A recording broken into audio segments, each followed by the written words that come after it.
குருவே போற்றி ஒளியும் ஒளியும் எனக்குள் காட்டி உணர்த்திய குருவே போற்றி. ரொம்ப சந்தோஷம். இவர் இந்த அம்மா இவர் விஓவாக இருக்கிறார், திருவள்ளூர் விஓவாக இருக்கார். இந்த அம்மா மனைவியாக இருக்கிறாங்க. இவங்க 2 பேர் தான் எனக்கு அடுத்தபடியாக ஆசிரமத்தை மெயின்டைன் பண்ண போகிற குருமார்கள். லேடிஸுக்கெல்லாம் அந்தமா உபதேசம் கொடுக்குறாங்க, ஜென்ஸுக்கெல்லாம் இவர் உபதேசம் கொடுக்குறாரு. பஞ்சபூதம்னா எது? நீர், நிலம், காற்று. சரி, அது எல்லா திசையிலுங்குது, அது இல்லாத திசையே இல்லை. அப்புறம் வாஸ்து அது எந்த திசை? அது அக்னி மூலையில் சமையல் கூட வைக்கணுன்றாங்க. அந்த மாதிரி இதெல்லாம் அக்னி மூலையில் வச்சு ஒரு 1000 கோடிக்கு அதிபதியாக இருக்கிறோம், கட்சியில் பிச்சை எடுத்துன்னுக்குறான்.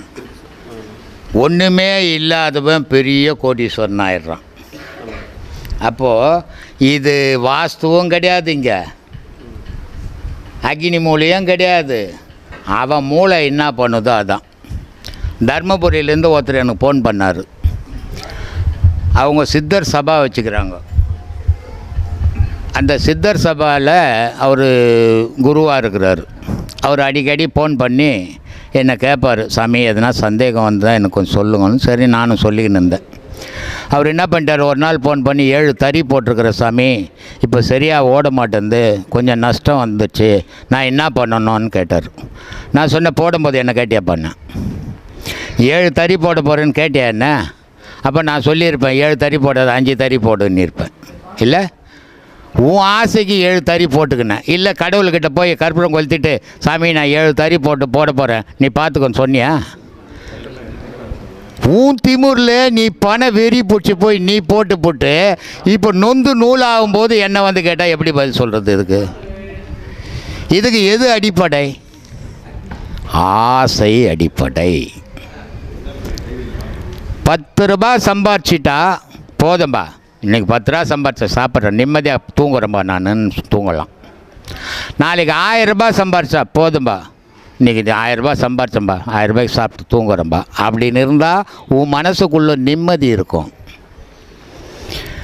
10 ரூபாய் சம்பாரிச்சேன்பா, பத்தாதுப்பா, இன்றைக்கே நான் 10,000 சம்பாரிச்சிருந்தா நல்லா இருக்கும்பா நினச்சிட்டினாவே உன் நிம்மதி இழந்துட்டு நீன்னு அர்த்தம். உன் நிம்மதியை நீ இழந்துடுவேன். இந்த ஊரையே எழுதுனா கூட உனக்கு பத்தாது. அப்போவும் அடுத்த ஊர் மேலே தான் ஆசைப்படுவேன். ஏன்? ஆசைக்கு ஒரு எல்லை கிடையாது. அதுக்கு தான் கண்ணதாசன் ஒரு பாட்டு தான், கையளவு உள்ளே வச்சு கடலளவு ஆசை வச்சுட்டே பாடினான் இல்லையா? பட்டினத்தார் சொல்கிறாரு திருவத்தூரில், ஐயா எல்லாருக்கும் அடிபாகத்தில் இருக்கிற கரும்பு இனிக்கும், பட்டினத்தாருக்கு மேல் பாகத்தில் இருக்கிற கரும்பு இனிக்கணும், இதுதான் ஞானம். அதனால் கடவுள் சொல்கிறாரு, திருவிடை மருதூரில் சொல்கிறாரு, பத்ரகிரி அவருடைய சீடர் மோட்சம் அடைஞ்சிட்டார். இவர் கேட்குறாரு, 4 வார்த்தை இங்கிலீஷில் கௌரவம் படம் பார்த்தீங்களா? அதில் சொல்லுவான், சிவாஜி கணேசனுக்கு ஜட்ஜி போஸ்ட் கிடைக்கல, 4 வார்த்தை இங்கிலீஷில் சேர்த்து பேச தெரியாது, அவனுக்கெல்லாம் ஜட்ஜி கிடைக்குது, நான் இவ்வளோ சீனியர் எனக்கு கிடைக்கலையேன்னு வருத்தப்படுவான். அதே மாதிரி திருவிடை மருதூரில் உஜினி நாட்டிலேருந்து வந்த பத்ரகிரி வந்து மோட்சம் அடைஞ்சிடுறாரு, பட்டினத்தாருடைய சீடர். அப்போ குருவுக்கு வருத்தம், சீடனே மோட்சம் அடைஞ்சிட்டா நான் மோட்சம் அடையல, நான் என்னையா தவறு செய்தேன், எனக்கு என்னையா இந்த மாதிரி தண்டனை அப்படின்னும் போது அப்போ சொல்கிறாரு, கருமனுடைய முனை உனக்கு எங்கே தித்திக்குதோ அங்கே மோட்சம். கடவுள் பாரு எவ்வளோ பெரிய அறிவாளி பாரு. அவன் இந்த ஊருக்கு போட அவனுக்கு கரும்பு தித்திக்கும் அங்கே மோட்சண்டான்னு சொல்லியிருந்தால் நேராக அவர் அங்கே போயிட்டுருப்பார். பட்டினத்தார் யாருன்னு நம்ம பேச மாட்டோம் இப்போ. ஆனால் அவன் உலகம் ஃபுல்லாக தெரியணுன்றதுக்காக கடவுள் சொல்கிறான், நீ ஊர் ஊராக சுற்றணும், அது எங்கே தித்திக்குதோ அங்கடா மோட்சணும்னு அவன் எல்லா ஊரும் சுற்ற ஆரம்பிச்சிட்டான். கடைசியில் காலாஸ்திரி போய் பொன்னேரி வழியாக கும்மிடிப்பண்டி பொன்னேரி வழியாக வரும்போது அந்த கரும்பு தித்திக்குது. அப்போ பாடுறான், கண்டம் கரியதாம் கரும்பு கண்மூன்றுடையதாம் அண்டத்தை போன்றதாம் தொண்டருக்கு தித்திக்கும் கடல் அருகே நிற்கும் கரும்புன்னா. இது யாருக்கு தித்திக்கும்? எல்லாருக்கும் தித்திக்கும் சொல்லலைங்க. அவன் பாரு எவ்வளோ பெரிய அறிவாளி பாரு, அவன் ஞானி பாரு. போகிறவனுக்கெல்லாம் தித்திக்கண்டான்னு சொல்லலை, தொண்டருக்கு தித்திக்கும் கரும்புடான்றான், கடல் அருகே நிற்கும் கரும்புன்றான். அப்போது எவன் ஒருத்தன் தெய்வத்தை உண்மையாக வழிபட்டானோ அவனுக்கு தித்திக்கான், போலி வேஷம் போட்டுக்கின்னு போய் கும்பிட்றவனுக்கு தித்திக்காதுறான்ட்டாங்க. நெஞ்ச கணக்கல்லும் நெகிழ்ந்து உருக தஞ்ச தருள் சண்முகன கேள்சேல் செஞ்சொல் புனை மாலை சிறந்திடவே பஞ்சக்கர ஆணை பதம் பண்ணியோம்னார். வலைப்பட்ட கை மாதோடு மக்கள் என தலைப்பட்ட அழிய தகுமோ தகுமோ. 2 வார்த்தை கேட்கிறார், 2 முறை கேட்கிறார். அத வலைப்பட்ட கை மாதோடு மக்கள் என தலைப்பட்ட அழிய தகுமோ தகுமோ. கிளைப்பட்டு எழுசூர் உரமும். அதில் ரொம்ப பெரிய விஷயம் அந்த அருணகிரிநாதர் இதில் பாடினதில்ல. கிளைப்பட்டு எழுசூர் உரமும் கிரியும். இந்த உரமும் கிரியம்ன்றது நம்ம டீப்பாக போனால் தான் நம்மளுக்கு புரியும். அந்த கிரின்றது தலை. ஐயா நிறைய இதெல்லாம் சொல்லியிருப்பார். கிளைப்பட்டு எழுசூர் உரமும் கிரியும், இது 2த்தையும் நீ காப்பாற்றிக்கிட்டேன்னு சொன்னால் கூகோ என உன் கிளை கூடி அழாதுன்னு. அதை அழாமல் தடுக்கணும்னா அந்த கிரியை நீ காப்பாற்றிக்கணும். தேடும் மாமுகனை செறிவில் சாடும் தனியானை சகோதரனே. இதை சொல்லிட்டு இதில் உல்லாச நிராகுல யோக வித சல்லாப வினோதனம் நீயலையோ. அப்போ என்ன ஆயிடுச்சுன்னா முருகர் பூமிக்காரகன், இந்த பூமியில் சிறப்பாக வாழ வைக்கக்கூடியவன். அதுதான் இந்த உல்லாச நிராகுல யோக வித சல்லாப வினோதனம் நீயலையோ.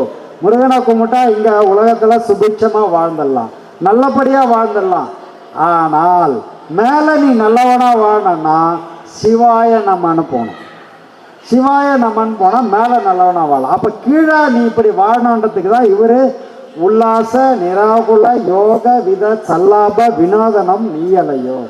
எல்லா இன்பத்தையும் இங்கே நீ கொடுக்கக்கூடிய மிகப்பெரிய ஞானி, கருணை வடிவான கடவுள் நீதான் அப்படின்னு முருகனை பாடிட்டு எப்படி சொல்றாரு. வானோ புனல் மண் மாருதமோ, வானோ புனல் பார்க்கணல் மாருதமோ ஞானோதயமோ நவில் நான்மறையோ யானோ மண்ணோ மனமோ என என்னை ஆண்ட இடம் தானோ பொருளாவது. தானோ பொருளாவது இங்கே தான் அவர் சொல்றாரு சண்முகனுக்கு. தானே பொருளாவது, நான் கிடையாது, நான் எந்த வகையிலும் பொருள் ஆக மாட்டேன்.